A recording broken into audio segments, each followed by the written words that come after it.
Thank you. So officially, welcome everybody to this second meeting or catch-up meeting as written in the slide of our new learning club on teachers' professional development. I'm Fabio Nascimbeni from the European Training Foundation. And as you will know, I think most of you know, this new learning club is a thematic gathering of some of our members of the ETF community of innovative educators that decided to, let's say, work together and share knowledge on the specific and very important and very, I would say, fundamental issue of teacher professional development. We had our first meeting a couple of months ago, and we are now into the, let's say, the journey, deeply into the journey of the club. And today's agenda actually is very special because, as always, in these new learning clubs meeting, we will have a keynote, let's say, or a sort of thought-provoking intervention, in this case by the head of global learning innovation, Frank Van Capelle from the UNICEF Innovation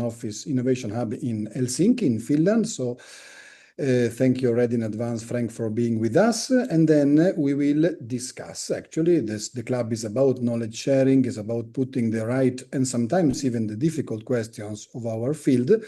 And so we are going to have with us two very distinguished speakers presenting the vision of, I would say, civil society from Brussels, so Brikena from the Lifelong Learning Platform, and Jelmer from the European Trade Union Committee for Education in Europe. So actually, it's going to be, I would say, an interesting debate discussing features and ideas on how we can make TPD, as we call it, more innovative and especially more impactful.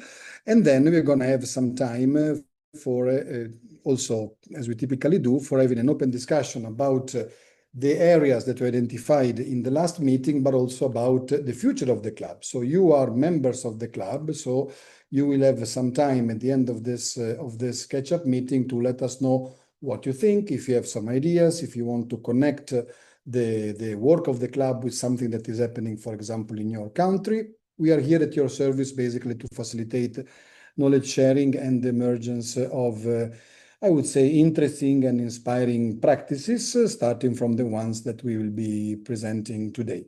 The meeting is going to be, as usual, quite informal, as in a club fashion. So feel free to use the chat for any idea, any comment, any question if something is not clear. The meeting is being recorded, so you can then send the link. We will be sending you the link with of the recording and the presentations so that you can share it with colleagues that couldn't be here today. And I think this is all from my side. I would like to give the floor to my colleagues Alice Aldinucci, who actually leads this very club, and to Lena Beck, who is our team leader of the work that we do on educators and other issues. So the floor to my esteemed colleagues. Thank you, Fabio. Thank you very much. And hello, everyone. And a warm welcome on my side, too, to this second webinar of ETF New Learning Club on teacher professional development.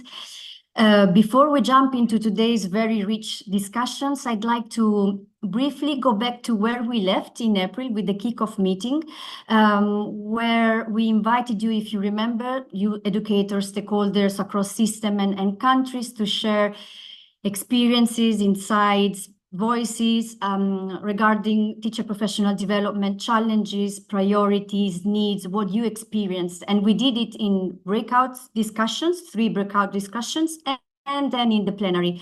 Thank you very much again for your rich insights. Based on what you share with us, we gather the days after, and we try to cluster your input into 5 key thematic areas. And these were predefined not just by us, but by you. So these emerge directly from your voices. And this reflects the participatory spirit of the club. As we always says in these clubs, the club of ETF are shaped for educators and with educators. So let's start having an overview of what came out from the kickoff meeting. So we identified 5 different areas. The first area is the applied and situated learning, or called also teacher professional development on the job. Many of you indeed highlighted the value of having professional development that takes place in real teaching environments, so not in isolation, but directly linked to practice. This includes peer learning, mentoring, the use of digital tools to support teachers while they teach, not just before or after. And this reflects a clear appetite for TDP, that it's really contextualized and immediately useful. The second area that we identified out of your insights actually came out in every breakout room, and I'm referring to the teacher and student well-being. That really came out from all of you, and you stressed the emotional toll of teaching and the need to address the social-emotional learning, the resilience, mindfulness, both important for students and teachers, and not just at an individual responsibility level, but a systemic level. So really like looking at teacher and student well-being linked to professional autonomy, to workload, to working conditions, and so on. The third area, international teacher professional development and mobility. Indeed, many of you talked about how valuable it is to be exposed to other systems, other classrooms, other way of doing things, of thinking. So this could happen through exchanges, through virtual collaboration, the famous job shadowing.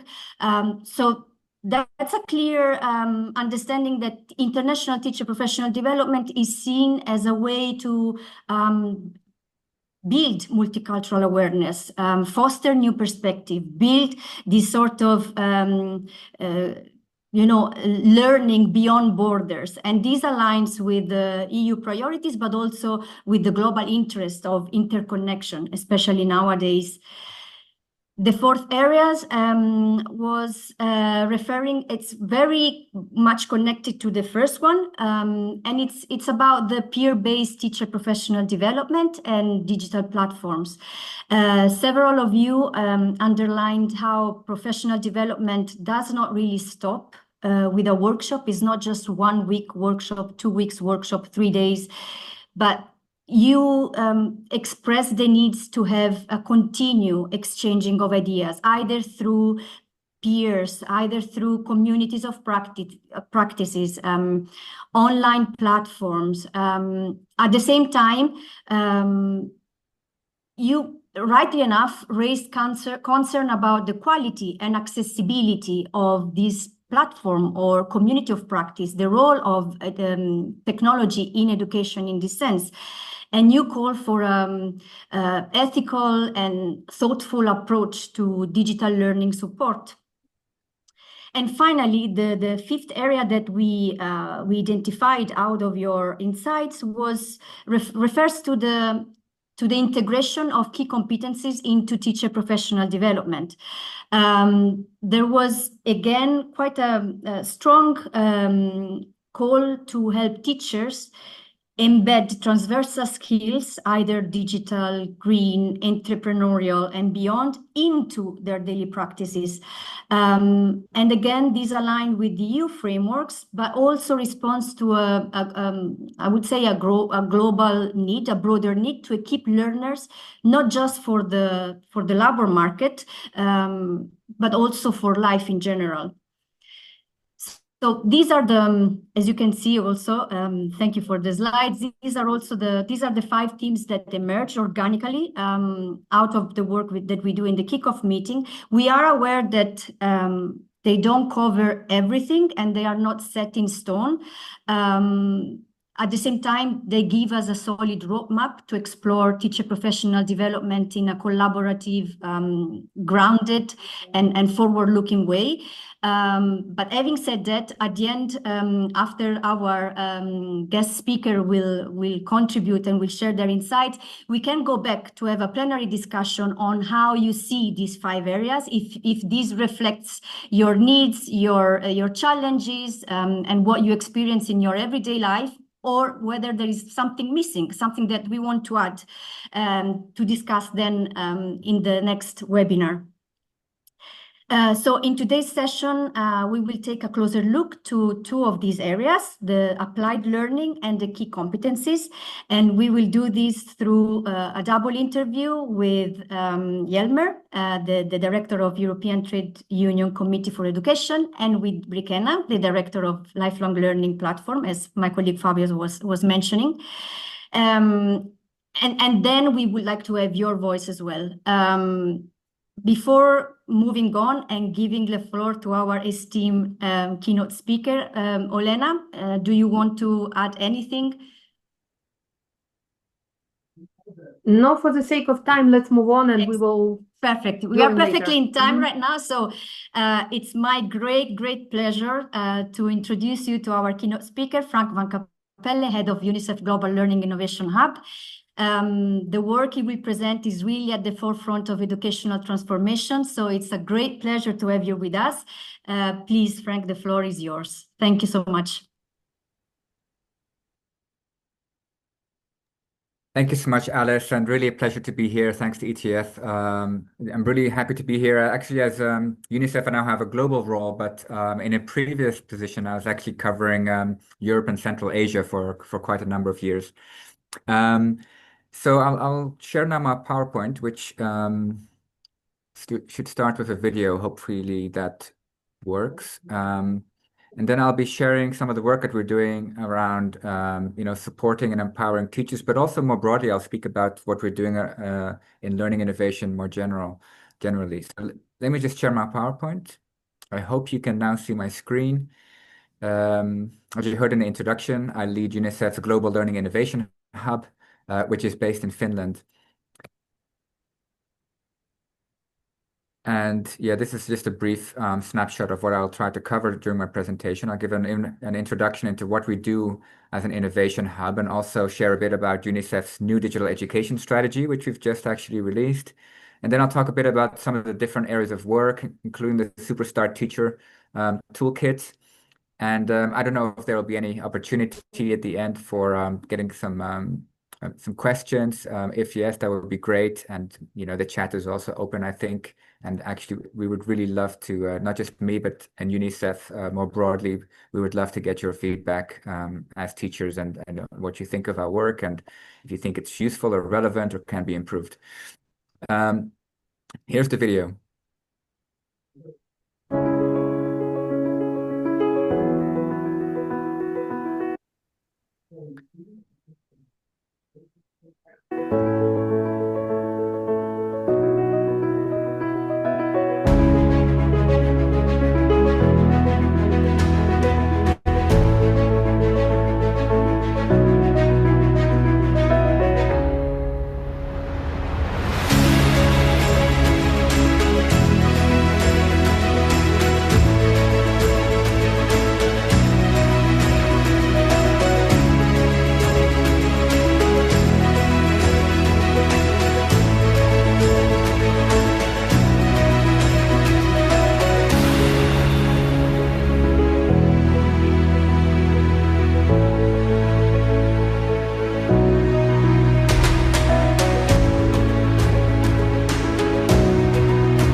right. I hope that the volume was not too loud for you. I had to put my volume down a bit.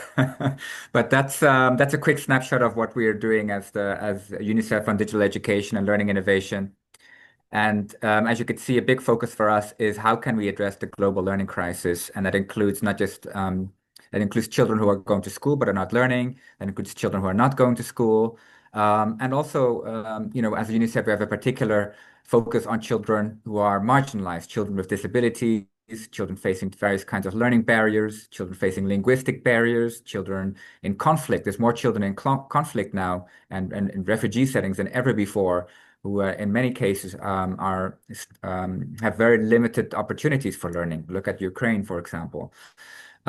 So these are our key areas of focus, and what we are looking at is how digital solutions and innovative solutions and also innovative methodologies can help tackle that. At the same time, we're being realistic.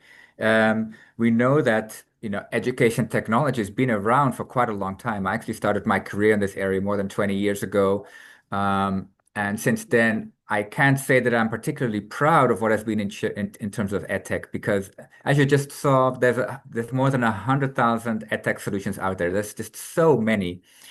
But which ones are good? Which ones actually have impact? And why are we not actually seeing huge progress in education, given all these tools have been around for so many years? So those are some of the things that we're tackling.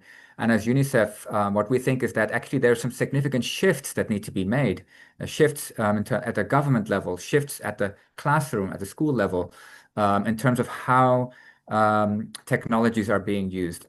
So what I will cover in this presentation is it'll have a particular focus on the toolkit for teachers, and would love to get your views, but also more broadly on what we think are some of the key shifts that we think will be game changers. And now is a particular time in history as well, since as you all know, AI and the use of AI has proliferated now in the classrooms for better and for worse. It's having positive and negative impacts, but it does present huge potential as well. So it seems likely that at this point in time, there's going to be a lot of change in education as a result of technology.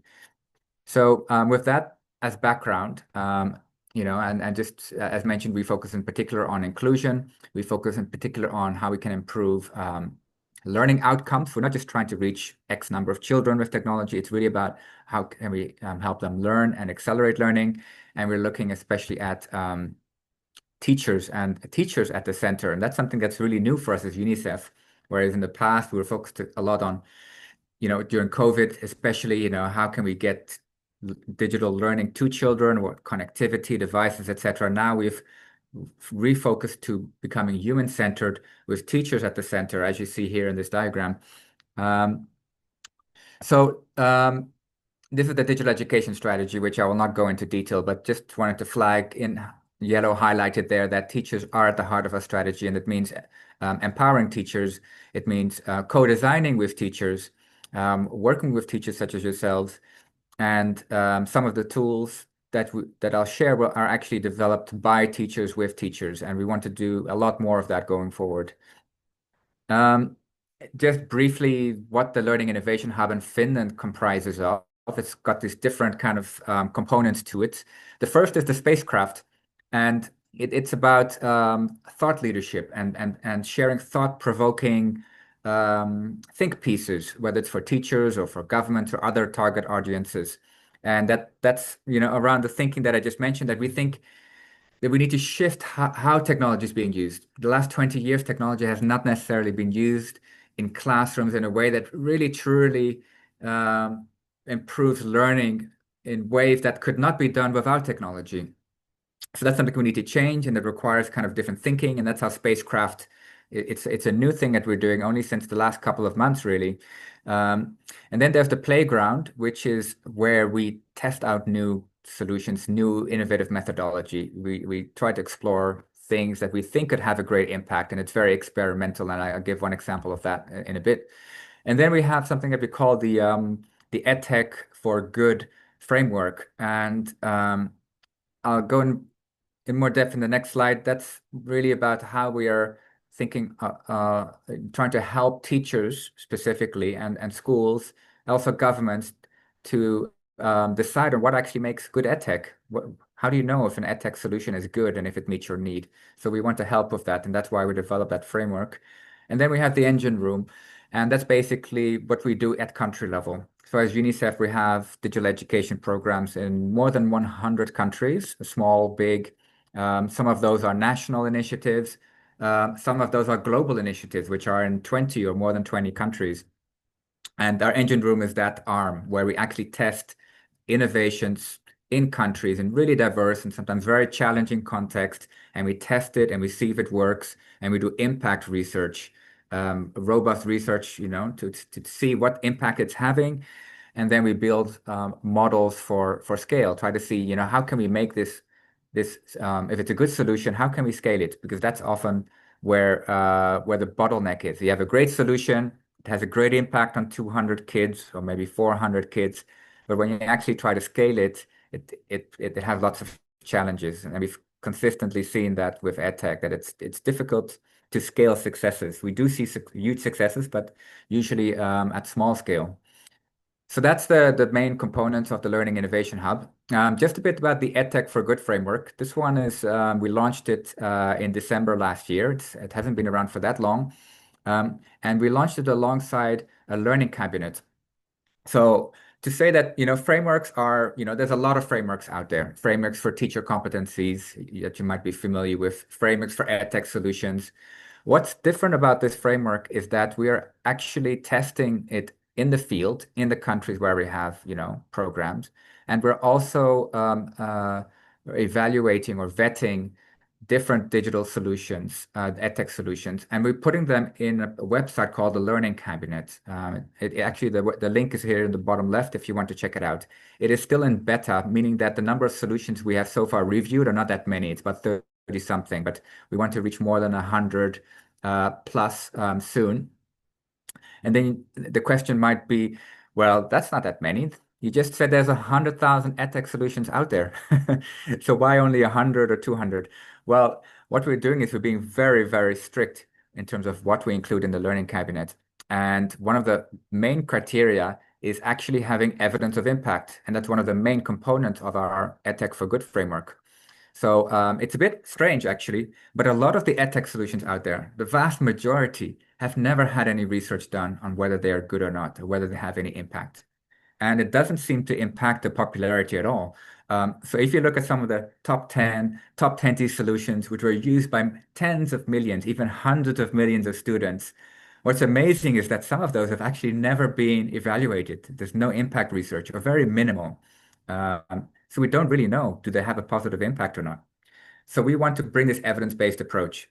And once we start looking at evidence, well, the number of edtech solutions to include in our learning cabinet dwindles to a very small amount. And then we have other criteria too. So in the end, there's not all that many that make it. Another one is that it has to be safe, it has to be inclusive. We're looking for solutions that have features, accessibility features for children of disabilities, for example, like, screen reader compatibility, and also that you can translate it, adapt it to different national country curricula. So when you add all those things up, there's not that many solutions that make it through that very rigorous process. And that's why it should be a very interesting platform for you as teachers to look at, because we're looking at kind of the best of the best. One of something totally different now, another initiative that we have as the Learning Innovation Hub is tinkering with tech and AI. And what we're trying to do is, try to think differently about how we teach digital skills in the classroom.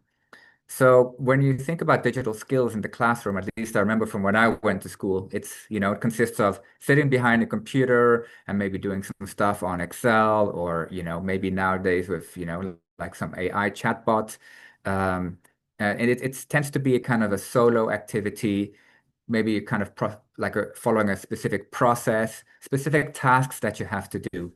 So what we are doing right now is how can we do this differently and see what the impact is? And different, I mean, rather than sitting behind a computer alone, how about we get students to work together as a group?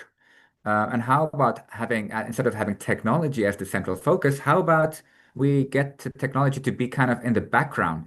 It's not the most important thing. It's just part of this process. Say, for example, children are learning about climate change, and we have this device called a microbit device, quite a very inexpensive device, actually. You can connect it to a smartphone, and then you can add sensors to, say, measure light or temperature. And you can do all kinds of interesting things with it, and it's open-ended. It doesn't have to follow a specific path, and children have to discuss together as a group to try to solve a particular problem, and it can be solved in different ways. So this is our model that we're testing out in a number of different countries to see how can kids not just learn about AI and about, acquire digital literacy, but at the same time, they're acquiring 21st century skills like collaborative problem solving, creativity, communication, critical thinking, trying to, developing applied expertise to solve certain problems. And then we're also looking at addressing the gender digital divide. Does this approach help address gender digital divides? Because as UNICEF, we've done, I think it's the world's biggest study on digital skills from one of our really big household surveys. We all know that in general, it depends, of course, on the country, girls tend to have less access to devices than boys. But we found through our research as UNICEF that the skills gap is actually even bigger than that. There's a bigger digital skills gap than there is a device gap. So that's something we're also trying to address through this program, the gender digital divide. And then we're trying to see if we can change attitudes towards technology and towards STEM subjects more broadly. So this is ongoing work, and we're looking at working with some academic partners as well and see how we can scale this model. It's not something that we need to do necessarily. We want to build a model that any teacher can just pick up and say, hey, I'd like to try that, and get the guidance they need for that. Another area of work, this is more on the thought leadership piece, and recently it was what was it? I think World now I forgot exactly, the World Day of Play, I think it was just a week or so ago, 2 weeks ago, and we put out a think piece, and we want to think differently about how technology is used in the classroom, also in more playful ways, and tinkering with tech is an example of that. So we also want to think more about balance. So we're not saying that technology is necessarily a good thing, that digitization is necessarily a good thing in the classroom. There are ways that technology is used, whether at school or at home, which maybe do not have any much impact or even negative impacts on learning. We've seen that actually, especially from the OECD research, OECD PISA research. So what we also want to advocate for is having that balance. There is such a thing as too much digital in the classroom. So we need to find a balance and also find different ways of using technology, which are not necessarily isolating, but can actually encourage social interaction, like in tinkering with tech. AI is something that I mentioned earlier. So we have an initiative with AI, which is quite different from how AI is typically applied in education. So when you think of AI in education, you think of chatbots, and indeed, that's a very big area. And it can be used in positive ways. It can also have negative impacts. But we're using AI also in a different way. We're using AI to automatically convert learning materials, for example, textbooks or maybe storybooks for younger children, and convert them into formats which are accessible for children with disabilities, and also for linguistic minorities or children that have, literacy challenges, so that the books can be multilingual. About half the world's children, actually, I think, according to some estimates, go to school and speak a different language at school compared to the language at home. So imagine if all the books they had access to were able to speak to them in their own language. So these are things that were simply impossible to consider a year or two ago, maybe even a year ago. Now with AI, it is possible to really automate a lot of this process of making content multilingual, having text to speech as well. And even sign language is something that's now emerging. It's more complicated, but we're getting there. Formats for children with dyslexia, all of this stuff can now, to a large extent, be automated. Hopefully soon, many of this can be fully automated so that we can finally have multilingual accessible content, across all our different textbooks and learning materials, something that was just not even possible to consider until recently. So that's one area that we're using AI in. And then now the Superstar Teacher Toolkit, which I mentioned earlier, this is our tool to support and empower teachers, and it's developed by teachers as well. And it comprises of two toolkits. One is on digital pedagogy in the classroom more broadly, and one is specifically for learning through mobile messaging. And why is that important? That's especially important in context of emergencies or crisis, or even if there's, like, say, a few days that schools have to be closed for whatever reason, and how you can try to continue to teach children through mobile messaging. And we've done a lot of research on that during COVID as UNICEF. This particular guidance was written by a Finnish educator that was teaching children very effectively using WhatsApp in a refugee camp. So that's a very unique guidance. And we are now converting, this is some of the layout, an overview of the topics covered. I'll go through it quickly. We're now converting these publications into a digital course. And this is something where we'd especially love to get your feedback as we are developing this course, because we want to make it, of course, as relevant and useful for educators as possible. And we want to make it multilingual. We want to also make it modular so that, teachers can kind of pick and choose what's relevant out of that, more comprehensive course. To give one example of something that we've learned in terms of teaching children when they're unable to come to school, say there's like a flood or some kind of disaster or conflict, teachers have to try to continue to teach the children in their class when they're at home.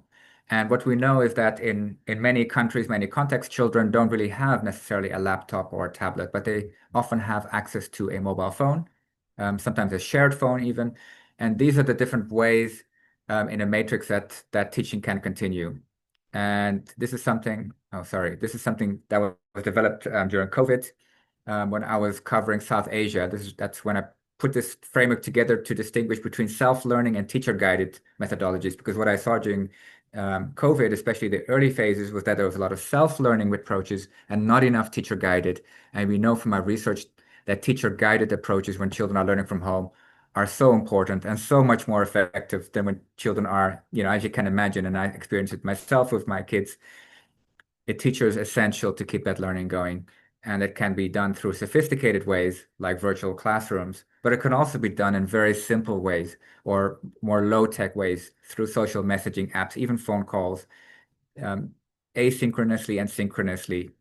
For example, sending homework assignments and getting feedback from students whenever they have time to do so.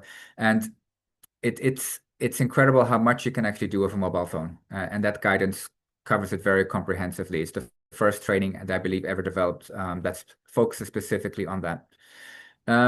Then very briefly, I'm reaching the end of my presentation and the time limit, I think, but also our just on AI, this is of course a whole new area that we're also very much focused on, and how we can use AI to support teachers in many different ways, from automatically developing content for you, and even content that is adapted to the level of students in your class, even adapted to the interests of students in your class. And it's incredible how these really sophisticated lesson plans and materials can be developed automatically or produced automatically by AI nowadays on the fly, just a couple of seconds. So I think I'm reaching the end of my time, so I'll skip this one. I'm really sorry. Yes. No problem at all. I just want to leave this here. Maybe you can take a screenshot, or there's a code there that you can scan, and we'd love to get your feedback on what would be useful for you. So let me stop there, and thank you so much. Thank you very much, Frank. That was an amazing overview of the work that you do with your team. And I think you're really at the forefront of innovation and transformation. And I really liked the approach of, okay, we have so many now, like digital technology, AI intervention tools and whatnot. But let's look at the impact, no? What is that really works, and why we don't we haven't achieved the changes we should have, considering all the digital work that is growing. And I also really appreciated the perspective of, okay, maybe we need to have some key shift, and putting this on the table and see the comments, for example, of this audience or of your audience. I'm very much aware of the time, and I know I collected 3 questions from the chat. I understand that it's very late where you are. If you agree, I would move on with the schedule, with the double interview, because our guest Birkena need to leave at 3, but we can go on and open the questions when we have the open discussion. If you all agreed with this, we can move on with the schedule, and then we open the discussion with the double interview and with your intervention. All good? Okay. Thank you so much. So now, as we anticipated before, a quite different format, I would say, from what we are used to in the club. So we tried this double interview with 2 guests, Yelmer and Birkena.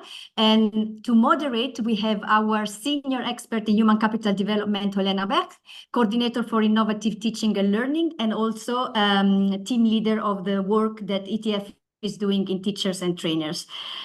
Please, the floor is yours. Thank you very much. Thank you, Frank, and thank you, Alice, for the introduction. Yes, we have an issue with the time, because we wanted to use the only half an hour for this double interview. So I hope that there will be teamwork between us 3, and Birkena and Yelmer. And we wanted to address today and start opening 2 of the 5 questions which were prioritized in our kickoff meeting of the Teacher Professional Development Club. So this means that we will not be able to completely cover it today, but we wanted to start opening the agenda, looking from different perspectives. And also we wanted to see, what does it mean? How can we help teachers? We know that there are many tools, there are many organizations working to help, to provide different instruments, to provide methodologies. But is it easy for the teacher to navigate in all these, in the whole variety of opportunities that they have for them ready somewhere in different organizations, different platforms, etc. So for us today, the first topic was very, it's a $1 million question. It's a question about how can we help teachers to provide teacher professional development on the job, which means peer learning, peer activities, teamwork, collaboration. And also it means that there are different forms of job shadowing, mentorship, etc. I would like to move quickly to the first speaker. Let's start with Yelmer at this point, and then we move to Birkena. We plan to give them 4 minutes each, and then allow them to comment on each other's points. So Birkena, you will speak next, and then Yelmer, you will be ready to comment to her point. Okay, Yelmer, your practical insights, a couple of maybe examples on how it could be done on the job training, applied situated learning for teachers, teacher professional development. Yeah, thank you, Elena, and thank you, Frank, for the keynote. So I'm the director of ETC, and I've been a history teacher for 17 years. And my personal experience is that a combination of formal and informal is very important. I think I learned a lot, for example, by writing blogs, writing books, connecting on Twitter when it was still useful to be there. I met lots of people there, and I think it was one of the best professional developments I ever had, and researchers, journalists, politicians from all over the world. It's actually one of the reasons I'm probably here as well. So I think formal, informal is a very important thing, and that there needs to be room for that informality, but also that teachers need to realize how to make that transition, and also to the formal in the workplace. Also, how we approach innovation, I think. For me, that's a very broad thing, and it should be focused on quality, and it can be very simple things.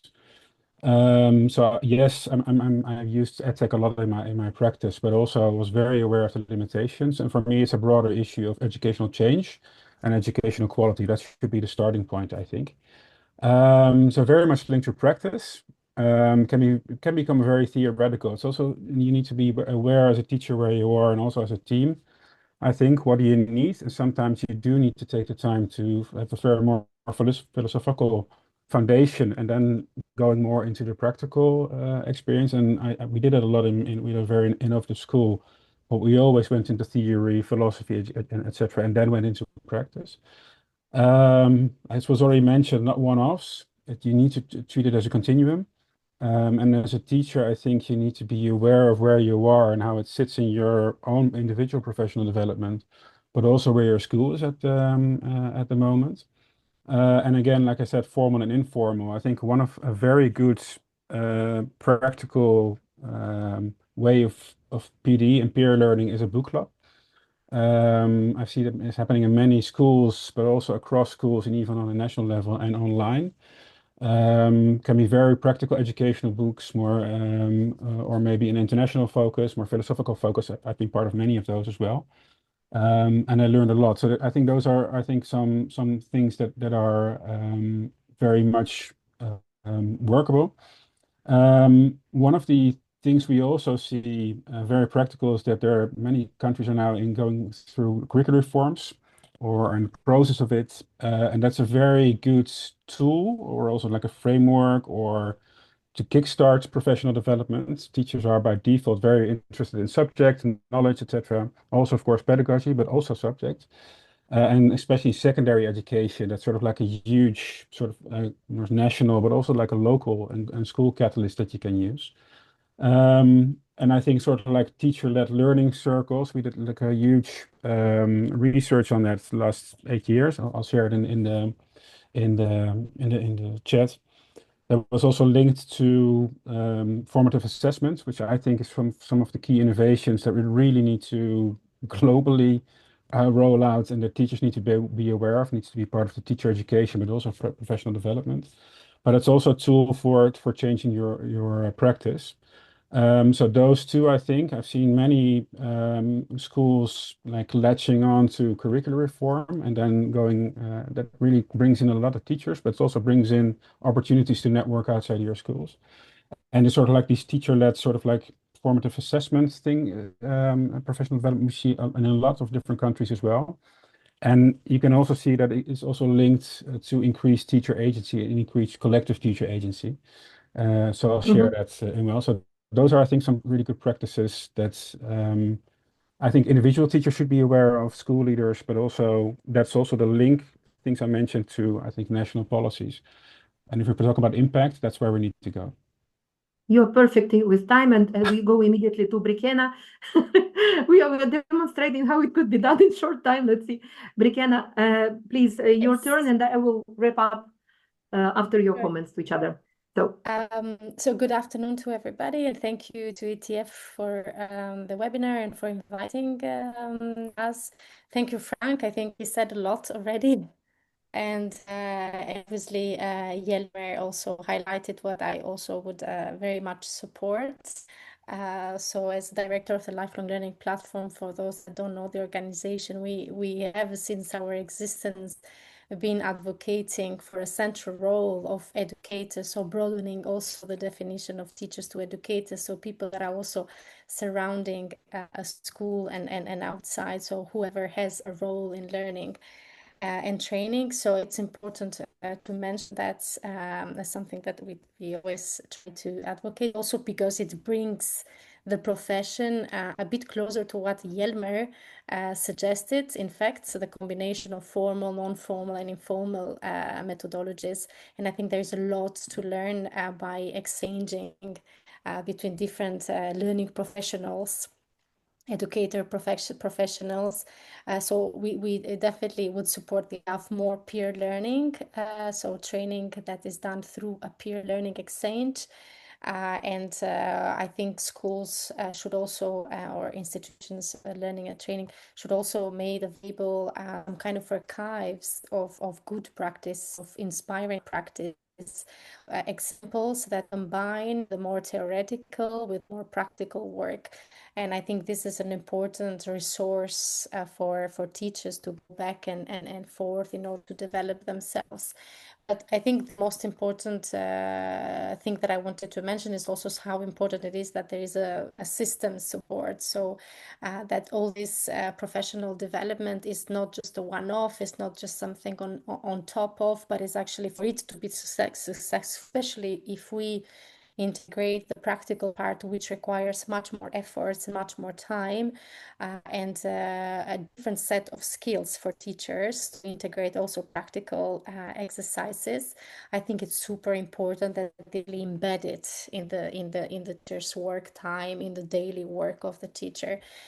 So I think this is something that we highlighted in our position paper in 2024. So a whole position paper that was backed up also with evidence and of course the sector's practitioners' perspective as well on how to strengthen the role of teachers and educators and how to support them further, especially in this very fast evolving teaching environment and learning environment that technology is obviously bringing new pressure, a lot of new pressure for teachers.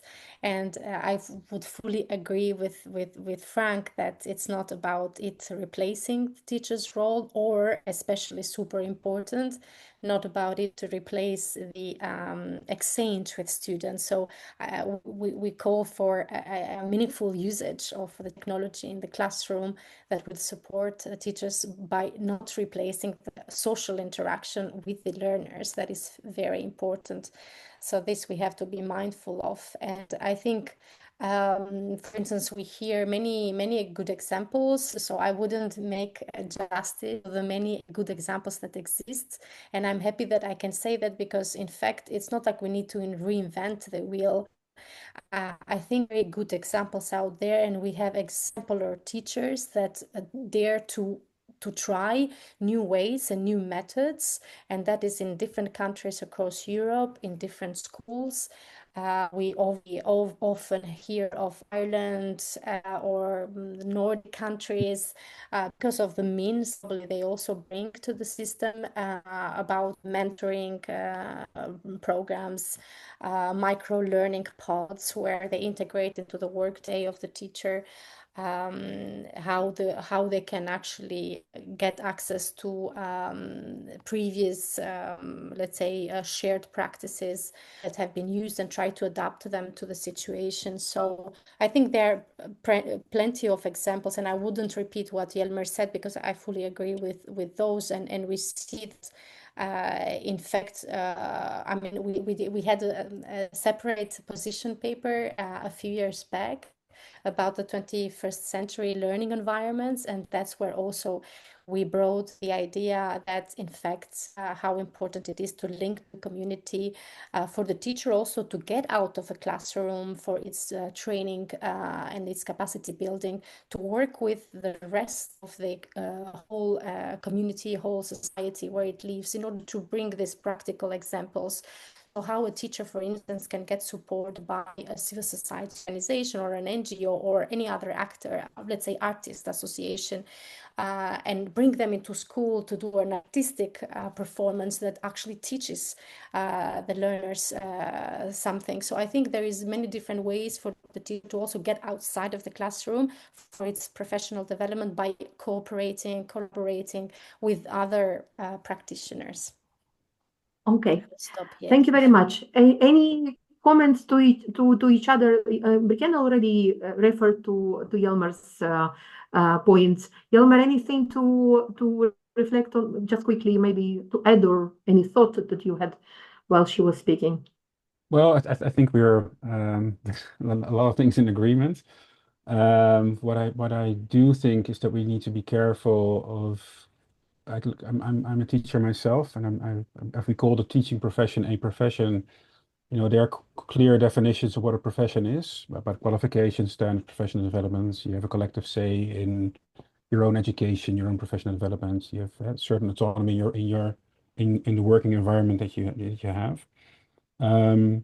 So I think everybody has a big role to play in education. it takes a community to raise a child, so I completely agree with that.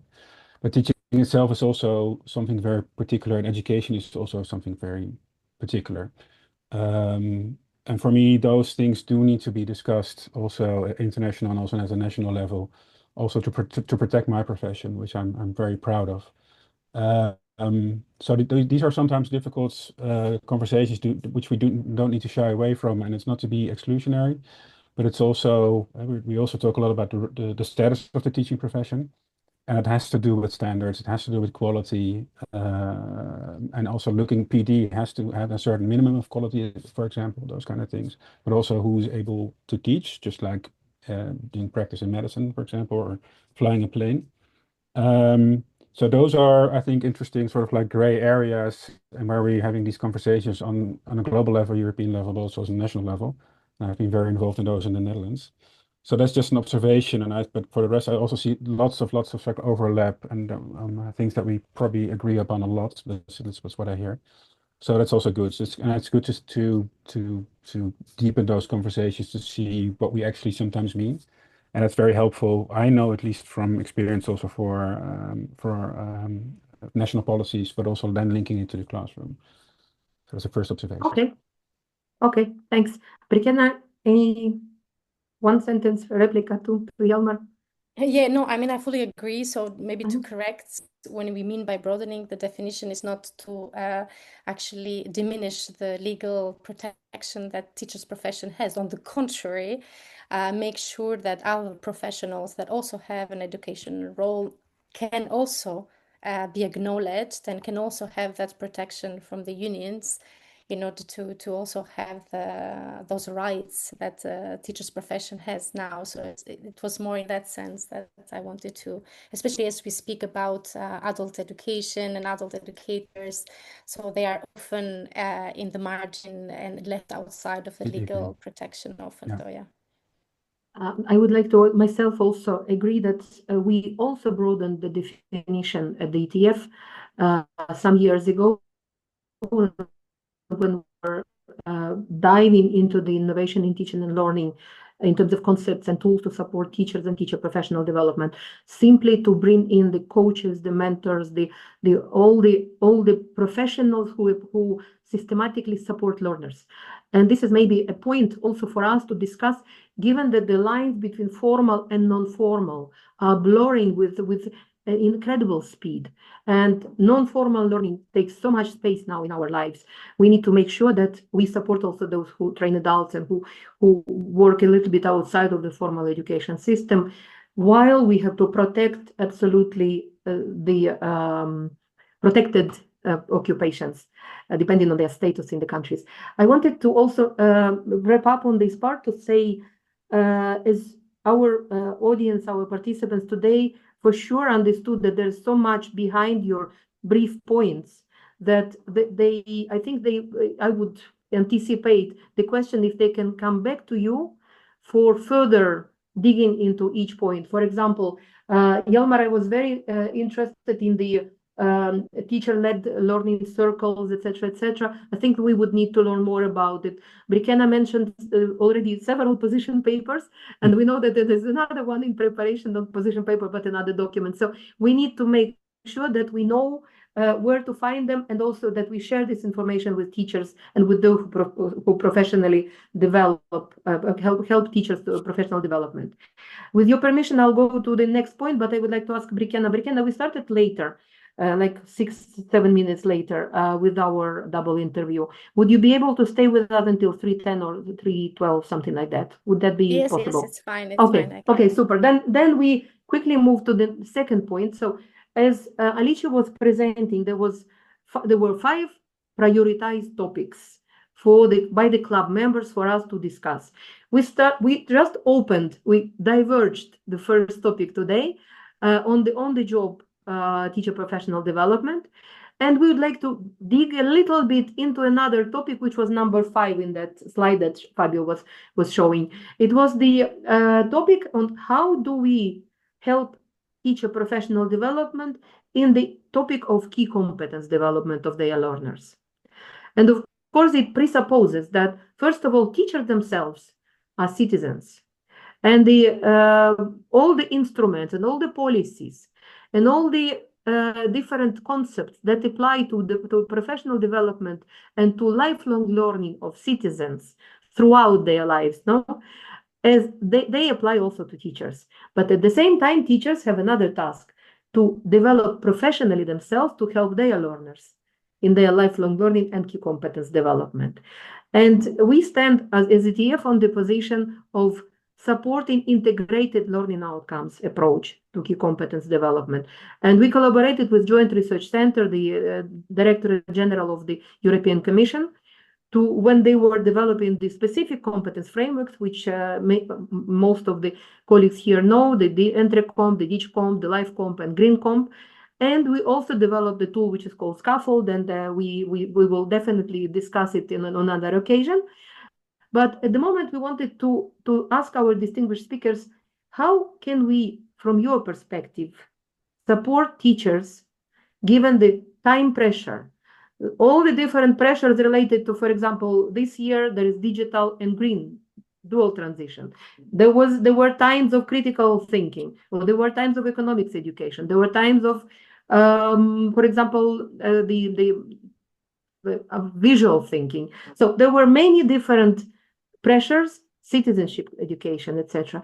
How do we help teachers not to lose track, not to get lost in all these demands, and continue professionally developing their competence in developing key competence of their learners?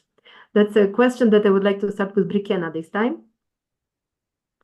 The same format. Okay, that Brikena, will give yes. the possibility to reply. Yeah, it's not easy to be in 4 minutes because it requires a lot more time to explore. Yes, but yes. I think overall, I think we all agree that the key competences for lifelong learning brought indeed a policy support and a political support to integrate transversal skills overall in the education training system. Now, how much farther we have moved from a policy initiative to a practical guide for teachers, schools, and learning environments, yeah, there is still a big question mark. But I mean, obviously, as lifelong learning platform, we have been advocating and we support the idea that the key competencies will actually be integrated in the TPD so that teachers can also acquire those skills. And I'm thinking of one example. We did a study a few years back about education and perception of young pupils in schools about European values and European structure. So how Europe works, what is Europe about, and what is its values. And we saw that pretty much the knowledge of the learners depended on the teachers' capacity and methods used to teach or not those skills or transfer that information. And so we know that many of those also transversal skills very much rely on a one teacher willingness or the means and capacities that are given to the teacher in order to help the acquisition of those skills. So it is super important that we think of how we integrate those transversal skills. The Commission with the GRC have developed different competence frameworks for each of the key competencies. There is probably one or two still missing, but we have the life competence framework, which is the last one that is absolutely, in my opinion, very, very, very important, as much as it is the digital entrepreneurship, etc., because in fact it focuses on the critical thinking, on the creativity, on the agency, and I think these competence frameworks are super important. But I think we need to think of how the teachers in their TPD actually are co-designing how they're collaborating together, developing the best way for them to integrate those in on their teaching and training methodologies. So I think it's super important that what Frank also mentioned about designing labs and learning labs for teachers, where they don't just get these competence frameworks that the union has developed, but they actually can question those competence frameworks. They develop something that is more adjustable to their own context and then to their own way of teaching. So I think it's super important that the teachers are not just learners, or they don't perceive as these big policy initiatives come to them and they have to just implement them, but rather how they can also co-design them and co-develop methodologies to implement them. So I think we need to support in the TPD. So in that we need to support the teachers in that regard and trust them that they are able to do that. So that is important. And again, when it comes to transversal skills, the practical, what we spoke about, is super relevant, because especially for transversal skills, the real life and the real world examples are important. Because we need to put the learners in a situation to practice those skills in order to acquire them. So the teachers have to go through the same experience as well. So that is something that is very important. And maybe I would just ask a point. I would just admit maybe the biggest challenge that I see in integrating key competencies, transversal skills in TPD, is what Jelmer said before about the assessment methods. And we, in a few years back as well, we had a position paper, quite extensive one on, and with evidence backed up, on the importance of rethinking assessment methods, bringing more formative methods. In particular, when we focus on transversal skills, that makes teachers' work much more difficult, because we don't have yet an agreed, established or mainstreamed methodology to assess transversal skills. And that, I think there is still a lot of work to do to support teachers in the assessment, because we can actually help them on how we can teach transversal skills, but if they don't know how to assess them, I think we're then not being successful in that. So I just wanted to highlight this as the main challenge that I see when integrating transversal skills. Thank you very much. Jelmer, your turn. Yeah, it's very broad. So I'd like to start Yeah. with, I think the beginning point of view should be that you see treat teachers as architects. And so they're learning designers, and my best colleagues can definitely do this. Also be careful of hypes, I think. There are a lot of educational hypes, and I think a lot of teachers are sort of like, okay, there's another one coming, and there's another subject that we need to teach. So I think you also need to be careful, and that's also something for policymakers, but also for school leaders, I think, but also for teachers themselves to speak out and look, this is what we see in practice. Also, don't discard the traditional curriculum, especially in this day and age of where knowledge is very fraught at the moment, fake news, etc. The history knowledge is very important, geographical knowledge is very important. And I do think these transversal skills are definitely also very important. So it needs to be a very holistic approach. Allow for expertise and specialization in your team. So not everybody, is really, hyped up for digitalization. But I know a lot of my colleagues are. And it's also good HR. It's also good professional development. It's also good sort of personnel development, where you really see where the talents are, where the interests lie. So it's also something that for school leaders, and also a systems approach to look at, sort of it's a huge opportunity to make the teaching profession more attractive, where you can have specialization. For example, on digitalization. And also, for example, these transversal skills, I think a lot of systems made a huge mistake, I think, by treating them as subjects. Same goes for sort of language, green, etc. They usually, the more successful ones, they're embedded in the practice that's already there. So we've seen a lot of sort of big failures, and the impact that we actually need to have, because I think we're all in agreement that these things need to happen. But actually, we also seen a lot of failures across the world, but also definitely also in Europe and my own country, in the Netherlands. And now I see a lot more a more step-by-step approach, more working from what's already there, but also not treating it as subjects. And really, that's where the teachers are, and then teachers are usually way more willing to open up their classroom, to rethink their practice, etc. So it's more like I'm not a big believer in these big, moonshot things, and then we're going to revolutionize education.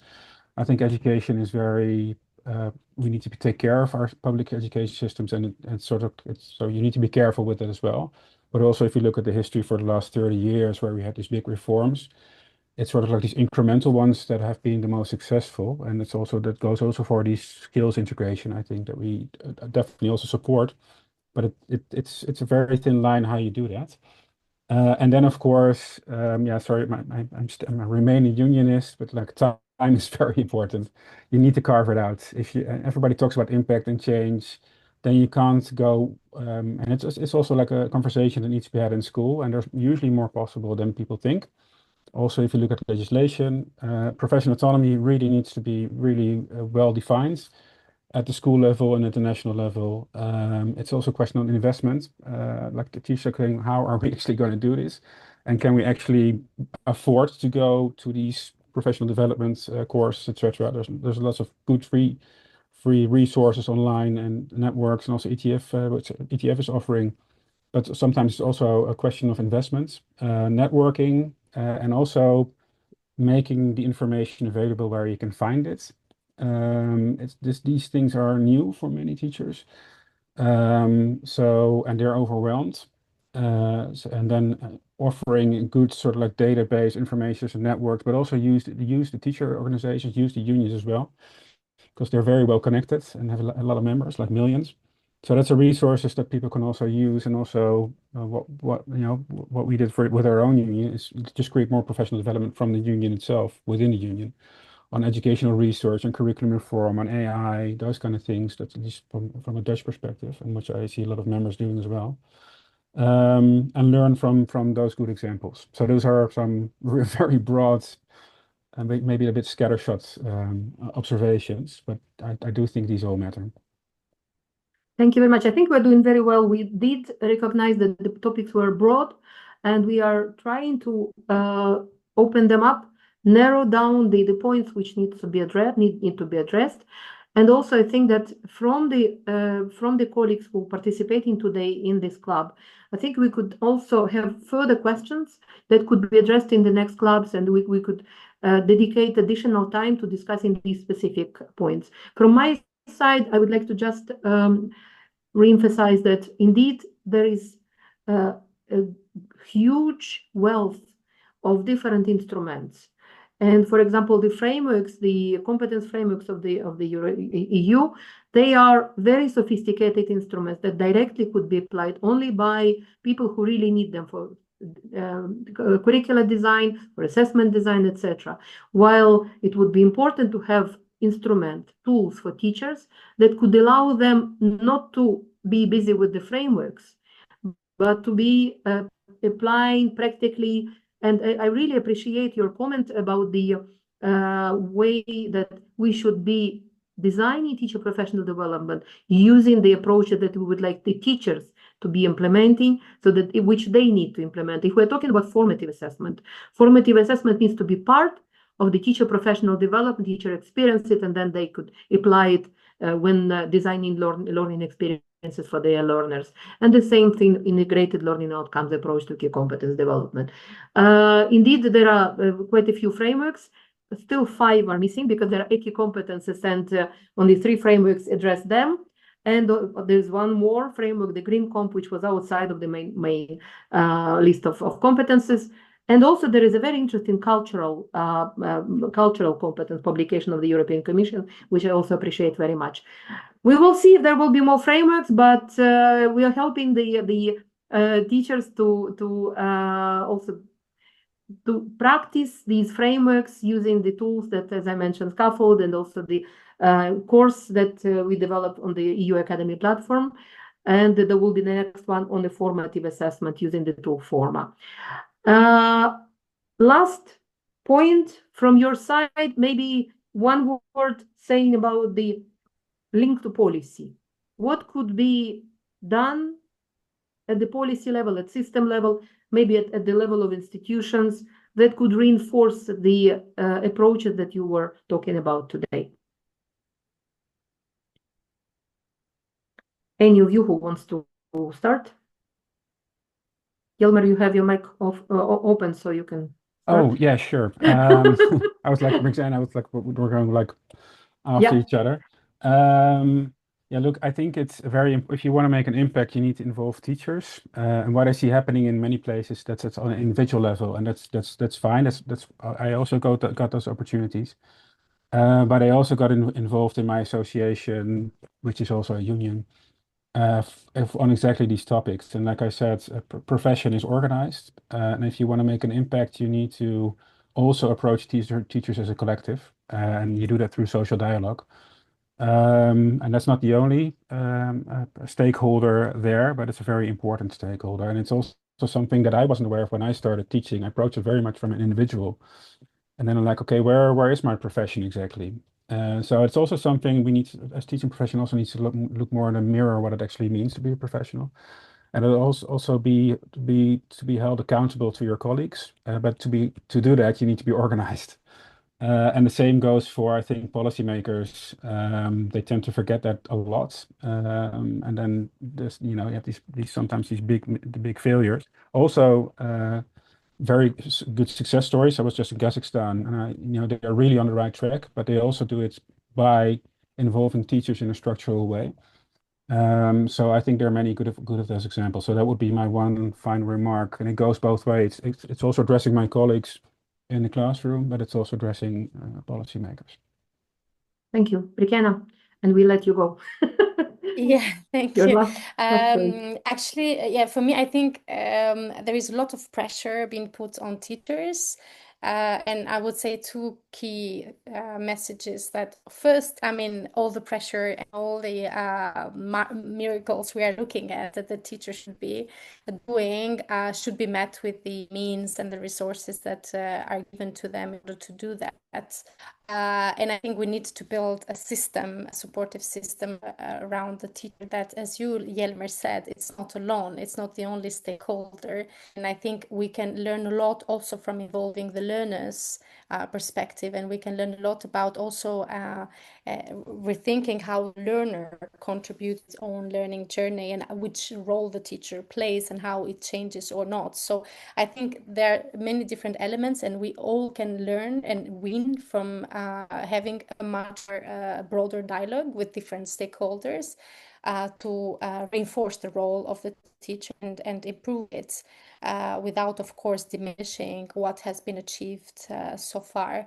But yeah, we need to open up. We need to consider the stakeholders can have a say as well in the teacher profession. Thank you very much. I would add one more stakeholder. I think in the next club we will have also the voice of the education employers, so we can also address this question to them to link to the next club. And thank you very much to both speakers. And we are handing it over to Alice and Fabio. And there will be questions probably in the discussion, I guess. Thank you. Thank you very much to Olena for amazing moderation, to Yelmer and Brikena. Very grateful for your time. Brikena, you can leave if you need to leave. Thank you so much. If we have question for you, gather from the audience, we will pass on to you. Now I will open really the discussion to to the people that are still with us. If you don't mind, I will start picking a few questions that the people had put on the chat. For Frank, I have one question from Agnes from the European Trade Union Committee for Education. You said that there is more lack of skills using devices than available devices. However, in the EU, many teachers have to buy their own laptops and pay for softwares they need for teaching preparation and for their research. Is UNICEF also looking into the problem and why government supports or do not support teachers on accessing devices? If Frank is still with us and wants to give it a go, thank you for your time again. Thanks. Yes, thank you very much for that question. And I think it's my fault. Maybe I was not very clear when I explained it. I was talking specifically about the gender digital divide. When it comes to device access, that still remains a massive issue. Connectivity devices, especially in countries where UNICEF works, but even in the EU, there's still a device issue. What we do as UNICEF is we promote for students device sharing models, which are much more cost effective. In the countries where we work, that's a necessity. And also, if there's, due to affordability, it's not possible even to get devices for students, that the teachers are prioritized, especially now with our new strategy, which I mentioned is, teachers first and foremost. So I hope that clarifies. And when it comes to the skills gap, that's specifically when it comes to the gender digital divide.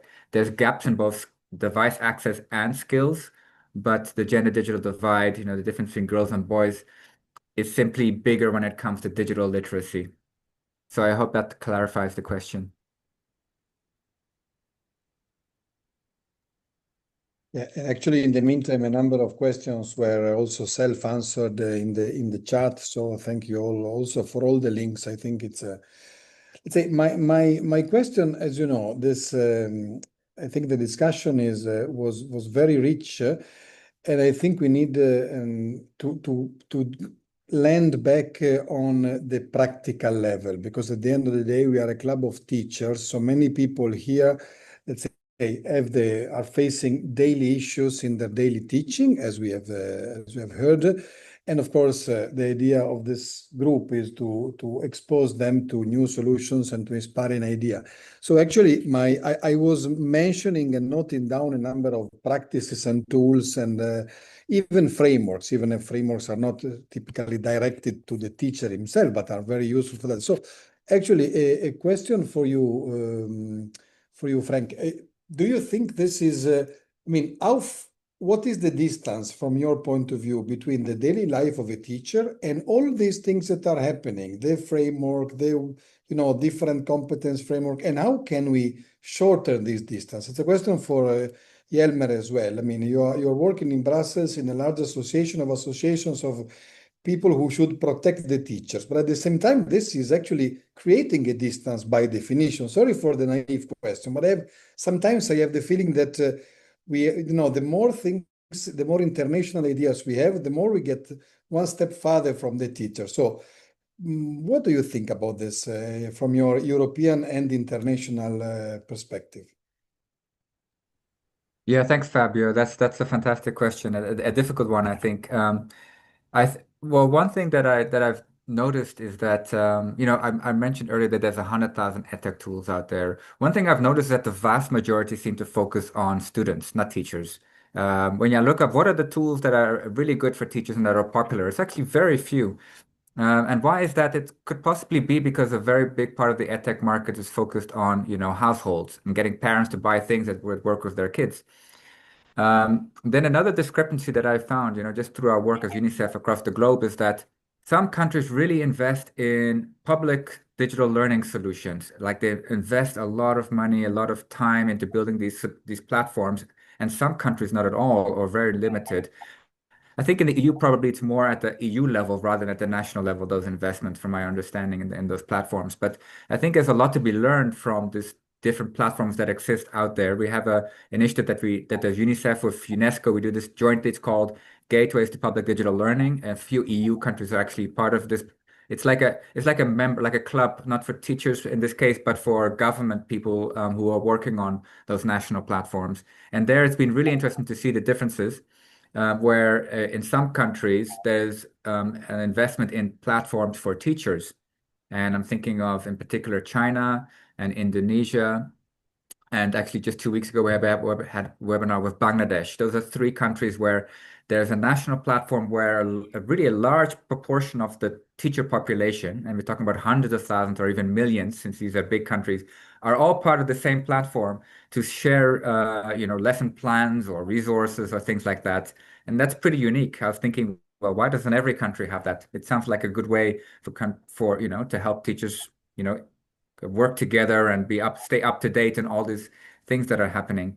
At the same time, there's also a lot of frameworks, and I think, as you're implying, maybe less practically useful tools. And that's also something to be addressed. Our Superstar Teacher Toolkit hopes to kind of address that, something that is actually developed by teachers and it has practical guidance, something that can be directly applied in the classroom. Anyway, I hope that answers your question. Yeah, absolutely. And Yeah. thank you. Thank you very much for the hint toward the spending power of families and households. I think that is really the key. And actually, just to mention, we are finalizing a research where we have been looking at 130 plus policies, digital education policies, and what you say for China and Bangladesh It's true in many other countries. We've looked in the enlarged Europe, so Turkey and France. We have a number of known cases. I will share that with you. That is more spread than we thought, than I thought. But still, it's exceptions, let's say, not the norm, unfortunately. Yelmer, sorry, before moving to maybe the others. Yes, first, I think I agree with the observation that it's very fragmented, especially in Europe, by the way. I think it's in many non-European countries, it's better. For example, in Mexico, I know, and the union is heavily involved there, for example, and they have a huge platform. Same goes for the American unions. They have like a huge professional development and also resource sharing. Here in Belgium, or here is also Klasse BE is a good platform. So there are definitely examples.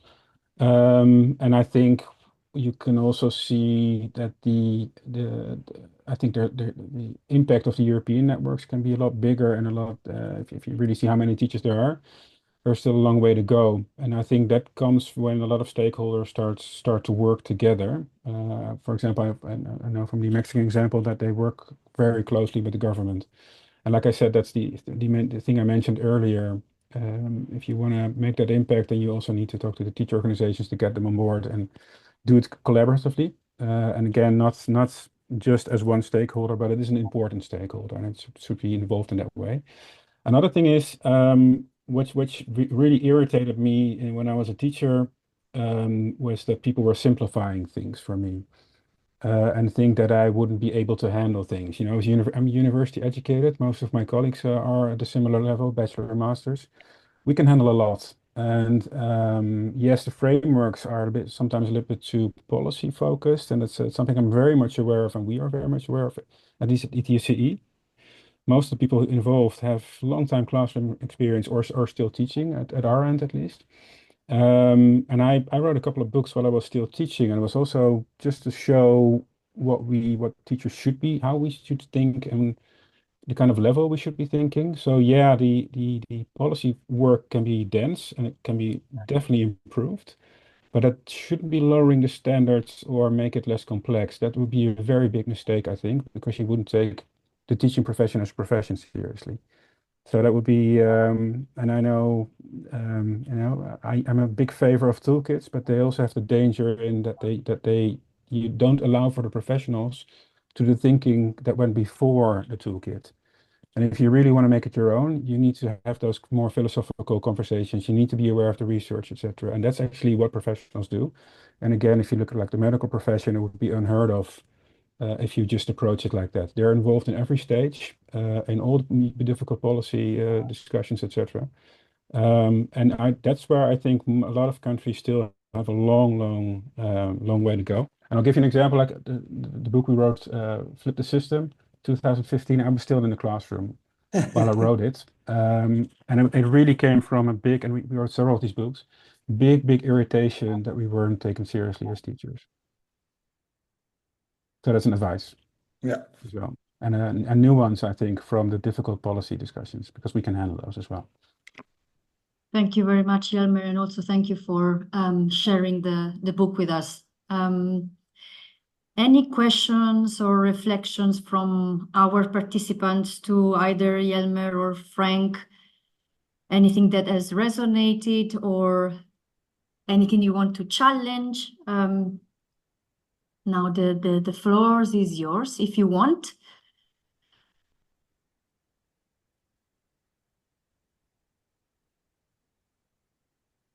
In any case, we have also the community on LinkedIn if you want to engage even at a later stage with the discussion. If you want to also report back and provide feedback, as Frank was asking before, you can also use the channel.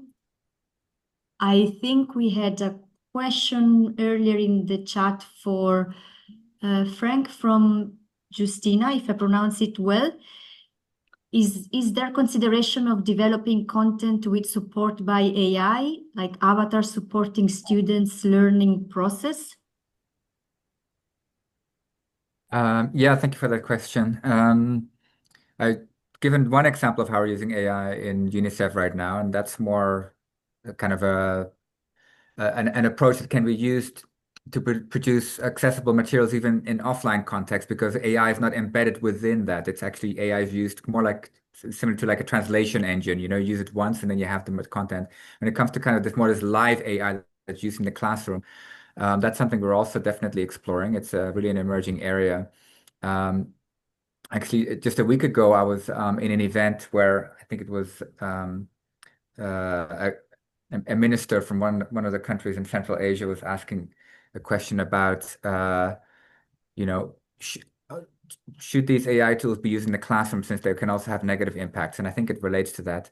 I think the solution is possibly that we need to be very careful about what types of AI tools are used in the classrooms, because the ones that are typically probably used in the classroom and at home are maybe not necessarily beneficial, because there are these chatbots that can be used. They can have, wrong information. It can also just give all the information and it can prevent the learning process from happening. So I think there's some really good examples that are now being developed by all the leading AI players, which are versions of their tools specifically for education. One well-known example is the Khan Academy one, Kamigo, where it uses the Socrates method to, not kind of regurgitate direct answers, but to try to lead students through a learning process. So I guess that's kind of maybe where the future is going. But it also, of course, you cannot restrict student access to all those AI tools. So, but I think that's where it's going, where the learning experience is going to be very personalized and customizable. And if you're a fan of, say, Harry Potter, and you want to learn about fractions through the Harry Potter world, it's very possible, and you get the results in seconds. It's incredible. And there's some very positive aspects to it, but of course also, the negatives. So that's where I think it needs to be kind of ring fenced, and, at least in the school environment, it could be controlled. Thank you very much. And maybe to say we've come a long way since Clippy. I don't know if others remember Clippy, the paper clip that would appear. We've come a long way since then. Nowadays, we have a big return on Clippy as being fashionable. Sorry, Yeah. before giving the floor to Roberto, who is helping us with the community management, and thank you, Frank. I think we are more or less running out of time. I would like to quickly respond to Caroline about our connection with eTwinning and the European SchoolNet platform.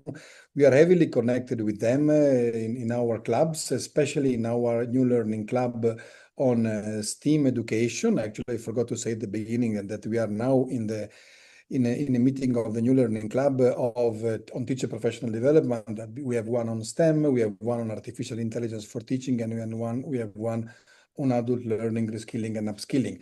They're all part of the same community. They're all excuses. Some of you have joined different events of the different clubs and don't even distinguish, which is exactly what we want. It's just teachers talking about teachers with teachers, so whatever the subject is. But actually, we are connected with European SchoolNet and with the Twinning, and actually we are looking at ways to channel it even more and to connect even more, especially for the ETF partner countries. But Caroline, if you have any ideas, feel free to write it in the chat.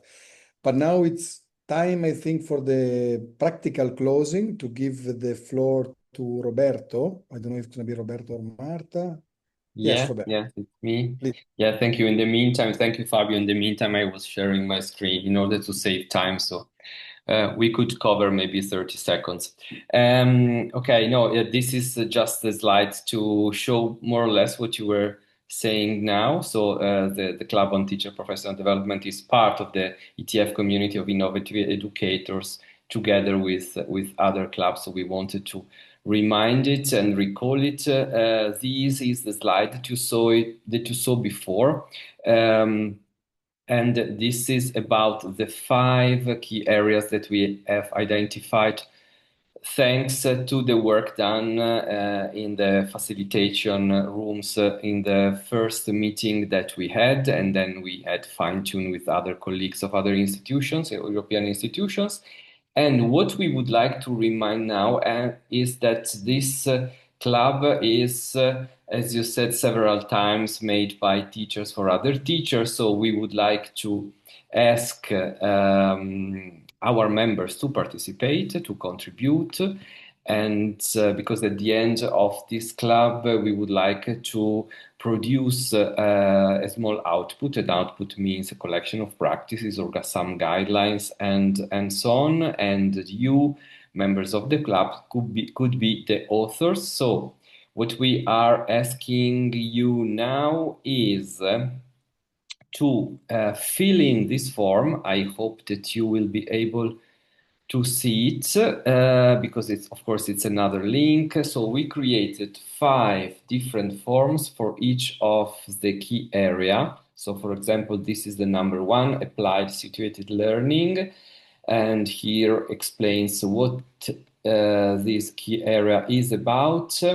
This form is very easy, so we require some data like email, name, country, role, and a short description of your practice. If you have an interesting activity or exercise or practice you would like to share with the following outcomes or lessons learned, and if available, some supporting materials and links. So please, of course, you don't have to copy and paste the link now. We will send it to you by email, and most of all, we will publish it in our blog spot about the today's meeting. So please help us fill in these forms. Consider how relevant is your practice to each of the key area, and then we will collect all the practices, and from the timeline or the summary that you see here, we will then evaluate them, filter a little bit, and start designing the so-called final result or final outcome of our club that will be available in October 2025, so this year, and possibly in the first week, together with the Teachers' Day, we will have a public webinar during which we will present it, and of course we will disseminate it. Probably it will be more October than November, but please stay tuned and you will receive information. This is an example of the output that we created after or thanks to the club on STEAM education. And this one is the other ongoing process of the Artificial Intelligence Club. Maybe some of you participate also in this group, in these meetings. And these are the guidelines, including competency framework and other practice and resources related to the use of AI in education. And please, once again, remember to stay tuned. Thanks to our open space webpage and LinkedIn group. We share it in the chat, and this is the QR code if you want to take opportunity, but you will find all the information in our website. So thank you very much for your attention. You will receive more information by email, and please don't hesitate to contribute and ask for information if needed. Thank you, Roberto. I join you to thank again our estimated guests, Frank, Jelmer, and Brikena, our moderator, Olena, Fabio, and all the colleagues that have participated, and you that have attended. We are very grateful to have this community. I hope that this was a quite different format. I hope you enjoyed. I hope the webinar gave you a lot of food for thoughts, and we will be in touch after the summer break. Time due to let you know what are the next steps for this club. I wish you all a good break. Thank you again very much for your time and for your passion. Bye-bye. And good Thank night. you. See you next time. See you next